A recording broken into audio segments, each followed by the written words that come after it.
అదేవిధంగా మన ఈ నియోజకవర్గ ఎమ్మెల్యే సభ్యులు దేశరత్నం గారికి, పెద్దలందరికీ, ఇక్కడికి వచ్చేసిన మీ అందరికి కూడా నా నమస్కారాలండి. చాలా సంతోషం.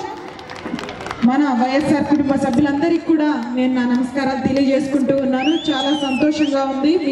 మన ఈ పార్టీలో జాయిన్ అయిన తర్వాత ఇది 2 రోజులు, నేను ఇదే మొదటి మాట్లాడడం. ఈరోజే పార్టీలో జాయిన్ అయిన తర్వాత చాలా సంతోషంగా ఉంది.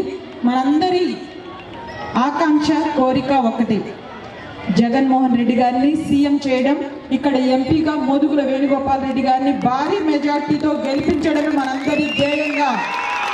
మన దేశరత్నం గారిని ఇక్కడ ఎమ్మెల్యేగా గెలిపించడం కాదు, మంచి మెజార్టీ ఇవ్వాలి మనందరం కూడా. ఆ మెజార్టీ ఇచ్చే విధంగా ఇక్కడున్న మీరందరూ, ప్రతి ఒక్కరూ కూడా, మనందరం కూడా కృషి చేసి అక్కడ జగన్మోహన్ రెడ్డి గారు ఉండాలి సీఎంగా. సీఎం కుర్చీలో జగన్మోహన్ రెడ్డి గారిని కూర్చోబెట్టాలి. ఆ కూర్చోబెట్టేదాకా ఈ 20 రోజులు మనందరం కూడా బాగా కృషి చేయాలి.